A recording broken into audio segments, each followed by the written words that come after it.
वो महात्मा जी किसी के घर दावत खाने जाते देखे, उसी कंदरा में सारी व्यवस्था उनके पास वही है, निकल कर कहीं नहीं जाते। इच्छा के अनुरूप सारी व्यवस्था वही हो जाती है और हजारों वर्षों से वहां है। इसका मतलब यह है कि संसार में जो कुछ है वो फैला हुआ है। हमने इतना फैला दिया है कि उसको समेटने के लिए परमात्मा से बाद में कहना पड़ता है कि हुजूर हमने इतना फैला दिया, हमसे तो सिमट नहीं रहा, अब और कुछ नहीं समेट सकते तो हमारी मट्टी ही। तो उन्हीं की तरह सब हो जाए कंदरे में, फिर जो सृष्टि ऐसे चलेगी। आज तक जितने महात्मा हुए, आप सप्त ऋषियों की संतानें हैं। सुना नहीं कभी शास्त्रों में? संसार में जितनी सृष्टि है ये सभी महात्माओं की ही संतान। तुम ऋषियों की संतान। अरे सप्त ऋषियों ने ही तो आपको पैदा किया है। वो ऋषि थे। सृष्टि का काम करने के लिए तुमसे किसने मना किया कि आप सृष्टि की रचना मत करो? आप सृष्टि की रचना नहीं करोगे तो ये जीवात्माएं मनुष्य का शरीर पाकर निज घर कैसे पहुंचेंगी? ये पुण्य का काम। सृष्टि की रचना करना तो पुण्य का काम है, लेकिन सृष्टि की रचना करने के बाद सृष्टि जब संसार में आ जाए तो ये पुण्य का काम होगा कैसे, ये सिखाना समझाना तुम्हारा काम, महात्माओं का काम, कि आपको कैसे जीना है, आप जीवन कैसे जियोगे, कैसे जीवन जियो तब सही आचरण बनेगा और संसार के कष्ट आपको नहीं लगेंगे। देखो संसार में आए हो बदला देने। कल हनुमानगढ़ी परसों जब यज्ञ कराने गए तो वहां राजेश ने, राजू, हनुमान नहीं यहाँ राजू ने एक उस पर टाइप कराकर 2 चौपाइयां लिख दी है, कौन काव कर सुख दुख दाता। देखिए हो सकता है उन्हें कहीं कोई कष्ट हो गया हो तो उनकी समझ में आ गया सुख दुख कोई किसी को नहीं देता, वो अपने ही कर्मों का मामला है। तो ये बात क्यों कही उन्होंने, क्यों लिखी वहां? दूसरी चौपाई कौन सी है? और भी कुछ लिखा है। तो मतलब ये है, ये बातें लिखने का क्या मतलब है? ये बातें लिखने का मतलब है कि जरा सी भी कहीं चोट खा गए तो बड़े बड़े धोखे उठाए हमने। अरे भाई तुमने क्या उठाए हैं? जब दे के आए हो तो मिलेगा, जब बो के आए हो तो काटोगे। जैसा बोया है वैसा काटना। तो संसार में हम और आप जो आए हैं उस आने का मतलब ये है कि अपने ही कर्मों की खेती बोई हुई है जिसकी आज हम मड़ाई कर रहे हैं। तो इसमें कोई बुराई नहीं, दुख सुख जो मिलता है। इसलिए कहा गया है प्रीति मत करो, प्रीत में तो दर्द है, प्रीत में तो दर्द है, प्रेम में कोई दर्द नहीं। प्रेम में इसलिए दर्द नहीं, कर दिया और भूल गए। जिसके साथ जो करना था वो कर दिया और गया, भुला दिया तो दर्द नहीं। और प्रीति में अगर किसी का साथ दे दिया है और समय पर तुम्हें उसकी आवश्यकता पड़ी और वो तुम्हें नहीं मिला तो बहुत टीस, इसने हमारे साथ हमने इतना किया और हमारा जब नंबर आया तो इसने पीठ दिखा दी। तो ये सब क्या है? आप उसकी परिस्थिति को नहीं समझ सकते। हो सकता है कि वो उसकी परिस्थिति ऐसी न हो कि तुम्हारा साथ दे पाए, तो आप उस समय स्वार्थ में ऐसे हो जाओगे, हमने ऐसे आड़े समय में इसका साथ दिया और आज समय आने पर इसने हमारा साथ नहीं दिया। तो परिस्थितियों के हिसाब से व्यक्ति काम करता है। हो सकता है उसने कभी पहले तुम्हारा साथ दिया हो जिसके बदले में आज तुम्हें साथ देना पड़ा हो। आपको कई बार बताया है पितामह भीष्म को 101 जन्म से पहले का मामला और भुगतान करना पड़ा अभी आके। तो ये तो कर्मों का जाल है। गुरु महाराज कहते थे अगर कर्मों का जाल खोलकर तुम्हारे सामने रख दिया जाए तो देखकर बाबले हो जाओगे। बाबले मतलब पागल हो जाओगे, क्योंकि तुम उसे बर्दाश्त नहीं कर सकते। महात्मा वो क्या करते हैं? महात्मा सोते जागते उठते बैठते वो तुम्हारे कर्मों की सफाई कराते। यानी आज विशेष बात बताते हैं, सत्संगी प्रेमी को जो सपने भी आते हैं उनमें भी गुरु महाराज उसका कर्म कर्जा कटवाते हैं। सत्संगी प्रेमी को जो स्वप्न भी आता है उसमें भी गुरु महाराज कर्म कर्जा कटवाते हैं। सपनों में घबराहट है, कर्म कर्जा कट रहा है, वो कर्म कर्जा। कितनी बड़ी बात, आप जागृत में तो भुगत ही रहे हो, ये कट रहा है। आप सो जाते हो तो गुरु महाराज स्वप्न में भी इसी तरह का, क्योंकि उसका कहाँ संबंध होता है? अंतःकरण से। शरीर तो विश्राम कर रहा है, उसका संबंध अंतःकरण से। और हर चीज का प्रभाव कहाँ पड़ता है? अंतःकरण पर, मन पर, बुद्धि पर, चित्त पर, अहंकार। तो जब आप सो रहे होते हैं और कोई ऐसा स्वप्न जो आप बर्दाश्त नहीं कर सकते आ रहा है, और ऐसा लगता है, गोस्वामी जी महाराज ने तो यहां तक लिखा है, जो सपने सर काटे कोई बिन जागे न दूर दुख होई। यानी स्वप्न में तुम्हारा सर किसी ने काट लिया। जब किसी ने स्वप्न में सर काट लिया तो बहुत कष्ट हुआ, अब हम मर गए, बहुत दुखी, मर गए। अरे अभी ये तमन्ना थी, वो कामना थी, ऐसा करना था, वैसा करना था, और अब हम मर गए, अब क्या कर पाएंगे। लेकिन एक झटके से तंद्रा टूटी, निद्रा टूटी, आंख खुली, लेकिन अभी भी दिमाग में ये है कि हम मर गए। लेकिन जब चेतना आई, शरीर में लौटकर जब चेतना आई, अभी तो अंतःकरण का मामला था, चेतना जब शरीर में लौटकर आई और तुम्हारा हाथ गया, क्योंकि सपने में सर कटा है, हाथ गया गर्दन पर और हिला डुला कर देखा, अरे अभी जिंदा है, मतलब अभी जिंदा है। हम समझ रहे थे कि हम सचमुच मर गए। ये सब क्या है? आपकी अकाल मृत्यु थी। गुरु महाराज ने उसको, चूंकि आपका अभी साधन अधूरा है, अकाल मृत्यु थी, गुरु महाराज ने उसको स्वप्न में भुगतवा कर, वही कष्ट, दर्द, परेशानी महसूस कराकर और उसको खारिज कर दिया, उसको खत्म। अच्छा, जो तो बताई दी, और बरसात में तो शादी होते, ब्याह होते, तो फिर क्या हो? ये भी बताते हैं। ये जो स्वप्न में भी इस तरह की जो क्रियाकलाप होते हैं, आपको कितनी जगह ये सब करना पड़ेगा, तब आप निपटारा छुटकारा कर पाओगे। गुरु महाराज क्यों कहते हैं पहले जन्म में केवल संबंध जुड़ता है गुरु से, मौज हो गई उनकी, नाम जाग जाता है दूसरे तक, अंतर में पहले से जुड़े हुए हो तो नाम मिलते ही जाग जाएगा। भक्ति चरम पर पहुंचती है तीसरे में, अगर पहले से जुड़े हो तो इसी में हो जाएगी, चौथे में निजधाम, और चौथे जन्म तक तुम्हें निज घर आने जाने का अवसर मिल जाता है। कोई बीच में अटवा पड़ जाता है तो पांचवे में गुरु महाराज खुद ले जाते हैं, खुद ले जाते हैं, क्योंकि अब आना जाने का काम इसका खत्म हो गया। इतना समय क्यों लगता है? और वो तो समर्थ हैं, इतना समय लगता क्यों है भाई? इतना लेखा जोखा तुमने बना लिया है, बीते कल्प 7 और 20, यहाँ की गिनती में 27 कल्प बीत गए, एक कल्प में यहाँ 4 युग, सतयुग, त्रेता, द्वापर, कलयुग, 27 चौका 108, और 3 ये वाले 111, 111 युग बीत गए, 28वां चल रहा है। 111 युग में, एक युग में कितनी बार कहाँ पैदा हुए होगे, कितना क्या हुआ होगा तुम्हारे साथ, कितनों के साथ अच्छा, कितनों के साथ बुरा किया होगा, कितना बड़ा लेखा जोखा तुमने बनाकर तैयार कर दिया है। जब तक इधर का कर्म कर्जा नहीं कटेगा, काल तुम्हें अपने देश से वापस नहीं कटेगा। कैसे? तो गुरु महाराज रात दिन तुम्हारी धुनाई कराते हैं, रात दिन कटवाते हैं, सोते में, जागते में, यहां तक कि आप ख्याल में बैठ जाते हो तो कभी कभी बहुत क्रोध आ जाता है। आपको उस पर क्रोध करना है तो यही ख्याल ख्वाब में आ गया, और कभी कभी इतने प्रसन्न हो जाते हो, लगता है कि अभी तुम्हारे पास अमोघ दौलत होती तो संसार को बांट देते। ये सब क्यों होता है? 2500 प्रवृत्तियों में गुरु महाराज की दया उतर गई, किसी भी तरह से हमारे जीव का कर्म कर्जा कट जाए। यहाँ जब आकर बैठे थे लोग, देवियां आ गई थी, तो हमने कहा सही पूछिए, तो गुरु महाराज की एक पल की भी दया को कागज और कलम से वर्णन नहीं किया जा सकता, उसका वर्णन नहीं किया जा सकता।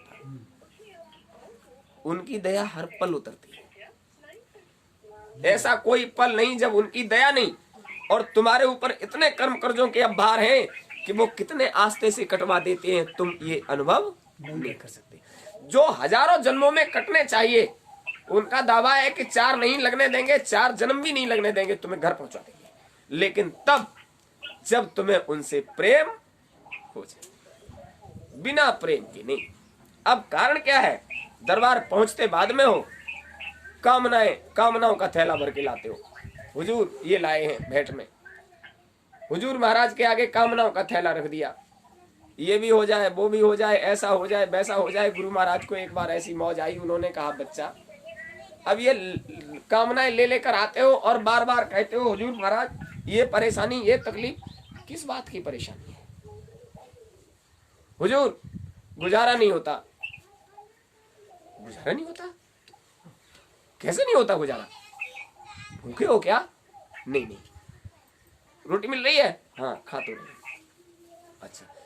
नंगे हो? नहीं नहीं। कपड़े पहनते हो? हाँ। सब पहनते हैं? हाँ पहनते। घर में नहीं रहते? नहीं हुजूर रहते तो घर ही में। छत टपकती है क्या? नहीं हुजूर टपकती तो नहीं है। अरे फिर क्या बात है? भोजन मिल रहा है, कपड़ा मिल रहा है, मकान तुम्हारे पास है, अब क्या तकलीफ है? मतलब तुम्हारी कामनाओं की शांति के लिए हम तुम्हें संसार ही सौंपते रहे, क्या यहीं रहना है? अपने घर नहीं जाना है? अरे बताइए, क्या यहीं बने रहना है? अपने घर जाना है तो आपको हम पहले ही बता चुके हैं कि लव कुश ने महाराज दशरथ को नींव नहीं खोदने दी। घूमते हुए आए और उन्होंने देखा कि हजारों मजदूर काम कर रहे थे और मिट्टी की खोदाई हो रही थी। उन्होंने पूछा ये क्या हो रहा है? बोले महाराज दशरथ छत्रपति सम्राट हो गए, अपने लिए स्वर्ग जैसी सुख वैभव की व्यवस्था कर रहे हैं। ऐसा महल बनेगा जिसमें स्वर्ग की सारी सुविधाएं। अच्छा है कहाँ दशरथ? लव कुश ने। अच्छा वो दशरथ है कहाँ? अरे वो तो महात्मा थे, वो है कहाँ? उसको बुला के लाओ। भाग कर गया प्रतिहारी, महाराज महात्मा जी आए हैं, लव कुश नाम बताते हैं और आपको याद कर रहे हैं। कहाँ है? वो महल की नींव खुद रही है वहां। जब वो आए तो देख देख कर दूर से ही साष्टांग प्रणाम की भूमिका में गिर पड़े, पैरों पड़ गए। तो उन्होंने कहा बहुत अच्छी बात, बहुत साधुवाद दिया। महाराज ये क्या करा रहे हो? तो उन्होंने कहा हुजूर आपकी दया से हम छत्रपति सम्राट हो गए। चलो हमारी दया से आप छत्रपति सम्राट हो गए, बड़ी अच्छी बात है, लेकिन ये हमारी दया से ये क्या हो रहा है? बोले हुजूर जब हम छत्रपति सम्राट हो ही गए तो अपने लिए सारी सुख सुविधाओं से संपन्न, स्वर्ग जैसी सुख सुविधाओं से संपन्न एक महल की व्यवस्था करवा रहे। अच्छा अच्छा, अरे बड़ी अच्छी बात है, बिल्कुल होना चाहिए। तुम छत्रपति सम्राट हो गए हो तो ऐसे महल की व्यवस्था करो जिसमें स्वर्ग जैसी सारी सुख सुविधाएं हो। हाँ हुजूर वही करा रहे। अच्छा इसके लिए धन कहाँ से लाओगे? बोले धन हुजूर खजाने में, किसी चीज की कमी नहीं, बस आपका आशीर्वाद है। महात्मा जी ने कहा जो खजाने में धन है उसमें तेरा क्या है? जो खजाने में धन है वो तेरा क्या है? वो तो जनता से कर में वसूल लिया तूने, कर में वसूला है राज्य की व्यवस्था के लिए, और तू अपने लिए महल बनवा रहा है, उसमें तेरा क्या है? तूने कहां हल चलाया? तूने कहां मजदूरी की? तूने कहां पसीना बहाया जो उस खजाने के धन को अपना बता रहा है? ओ खजाने की रखवाली पर तू बैठा है, ये बिल्कुल सही बात है, लेकिन वो धन तो जनता का है और जनता के धन को अपने भोग में लगाएगा। क्या नरक जाना है? अरे नरक जाने की व्यवस्था कर रहा है क्या? राजा चेत गए, हुजूर हम कुछ समझे नहीं।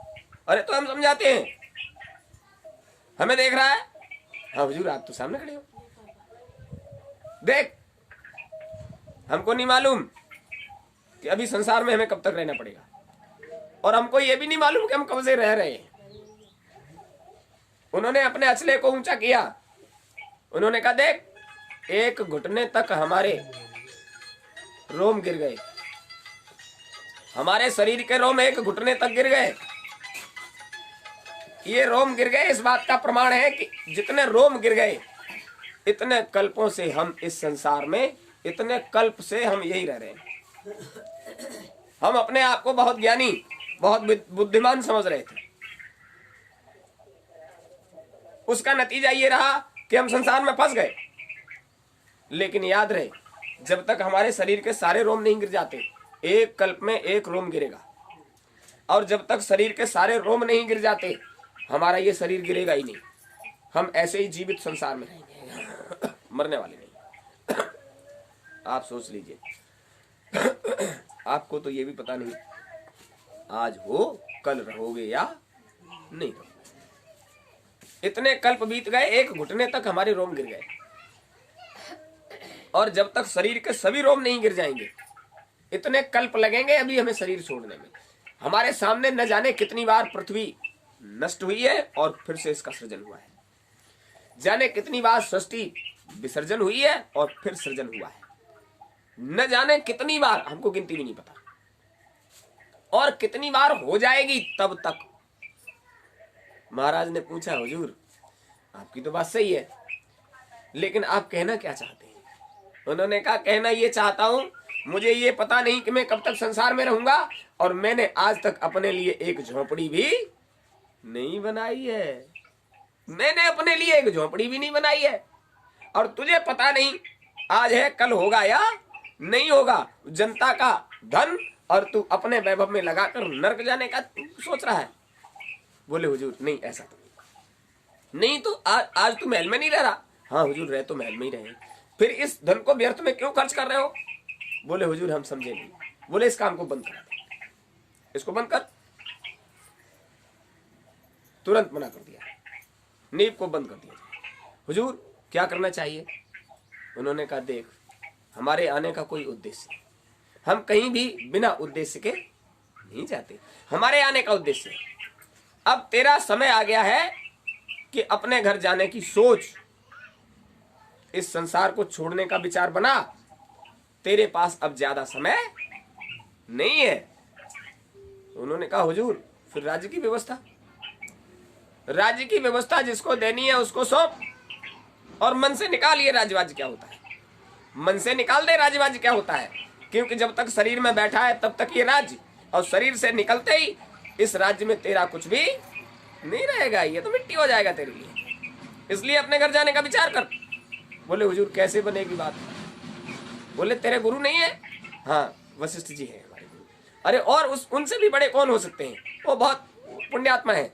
उन पुण्यात्मा के पास जा और उनसे पूछ लेना, वो बता देंगे, और जब वो बताएं तो तू बता देना हमने भेजा है, वो सारी व्यवस्था कर देंगे। लेकिन अभी कर, महात्मा की बात पर तुरंत अमल करना चाहिए, अभी कर, इसी वक्त जा। वो नींव खुदना तो बंद हो गई। वो बेचारे घर आए, शाम का समय था, करवटें बदलकर रात गुजारी।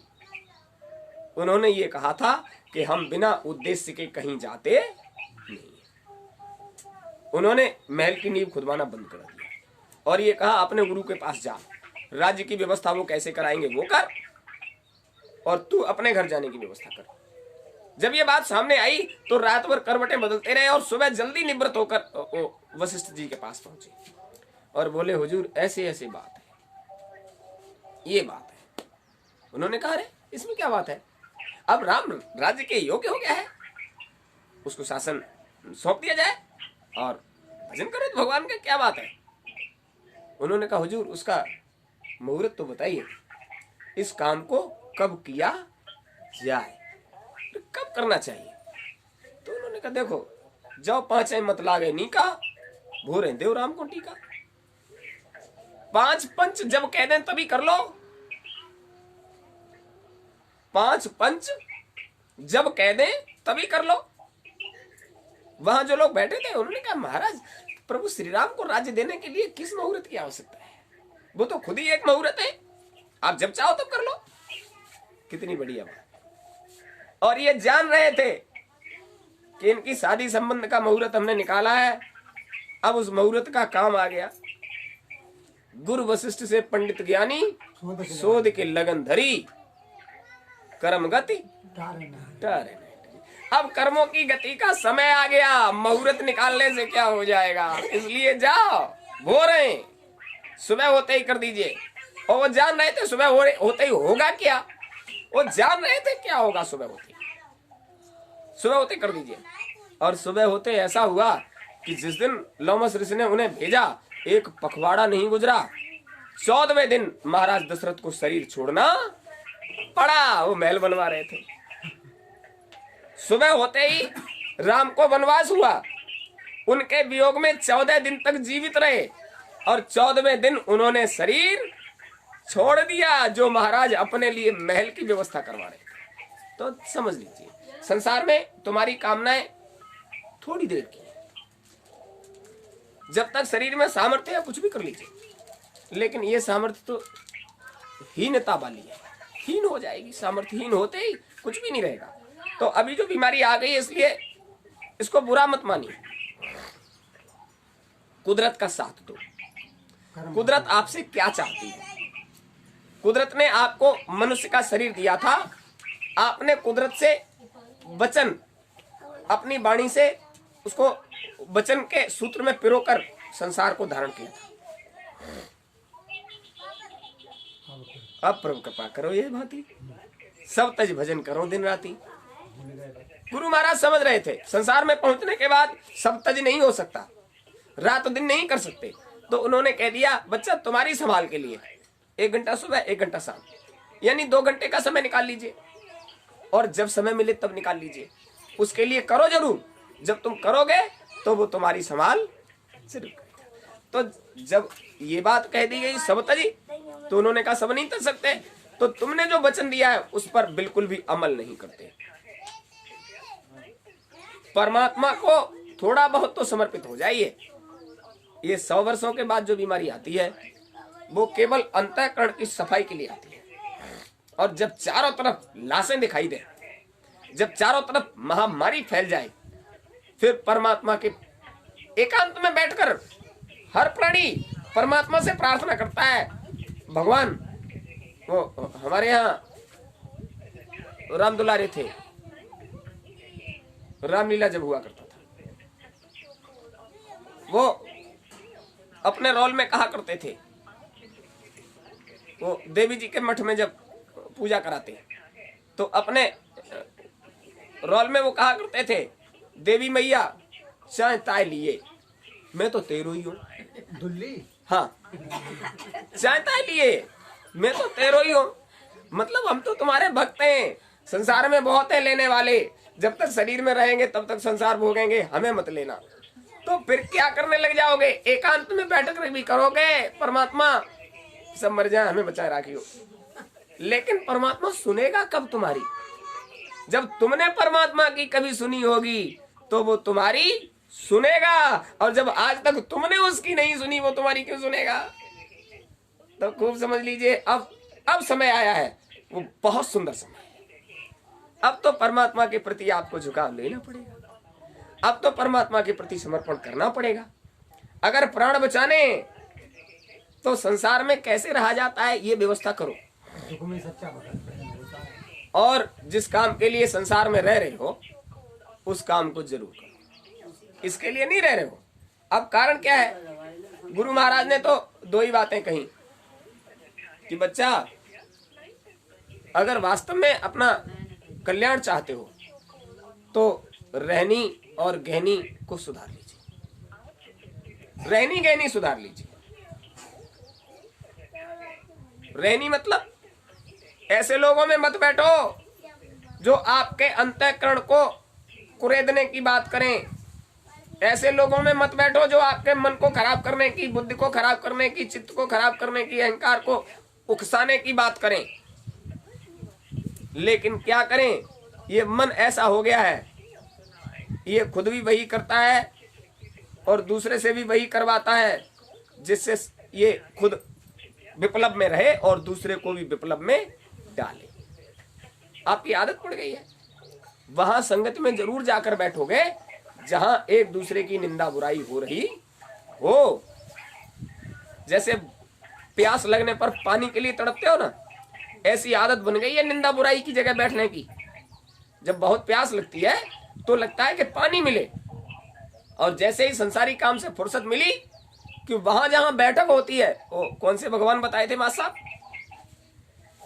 बड़ी भगवान। बड़ी भगवान। बड़ी भगवान के नीचे बहुत भगत बैठते हैं, और वहां जो भगत बैठते हैं बड़ी भगवान के नीचे, वो लोग वो अंतर की चर्चा करते हैं। तो वहां जो आएगा वो अंतर चर्चा मिलेगी उसको। तो ये बात क्यों कही गई? वो चारों तरफ से आए और वहां बैठ गए, इसकी निंदा उसकी बुराई ये। अब वहां बैठोगे तो मन उसको बड़े चाव से सुनेगा, और चाव से सुनेगा तो जैसे बीच बीच में हुंकार भरने वाली बात, बीच बीच में कुछ न कुछ कहेगा जरूर। बात जब समझ में आएगी तो साथ जरूर देगा। तो जबरदस्ती का कर्म कर्जा अपने सर पे क्यों लाद रहे हो? ये जबरदस्ती का कर्म कर्जा है। ऐसी जगह बैठोगे, हाँ, इतना ही कह दिया, समझ लीजिए उस कर्म कर्जे में तुम सम्मिलित, तुमने हाँ काई में कर दिया। अरे वो भला है या बुरा है, जैसा भी है, जो कर्म कर्जों का विधान है वो अंतःकरण से उसका सीधा संबंध है। आप जिसके लिए कर रहे हो, देखो एक बार आपको बताया था कि आपका अंग स्फुरण हो, आंख फड़के, शरीर का कोई अंग फड़के, तो आप क्या कहते हो? कोई याद कर रहा हो। आंख फड़के तो कोई याद कर रहा है। इन लोगों की तो अम्मा याद करती हैं, तो केवल कोई याद करे तो वो अम्मा याद करती है, हमारी आंख फड़क रही है। अब जिनकी अम्मा ना है, उनका जो नजदीकी है वो याद कर रहा है। लला की अम्मा तो है। हाँ? तो अब कारण क्या है? ये बिल्कुल सही बात है, कुछ न कुछ उसका संबंध है। उसका संबंध ऐसे है कि आपको एक नजारा बताते हैं। दो लोग आमने सामने बैठ जाइए, एक आदमी को जमाई आए और आप उसको देखो तो आपको जरूर आ जाएगी, आ जाती है। आप टकी लगाकर किसी को देखते रहिए, उसकी दृष्टि तुम्हारी तरफ जरूर घूम जाएगी। ऐसा क्यों है? ये अतीन्द्रिय शक्तियां हैं जो सीधा प्रभाव डालती हैं। आप कहीं भी याद करो, आपको यहां उसका अनुभव होगा कि हमें कोई याद कर रहा है। अब ये चीज क्या है?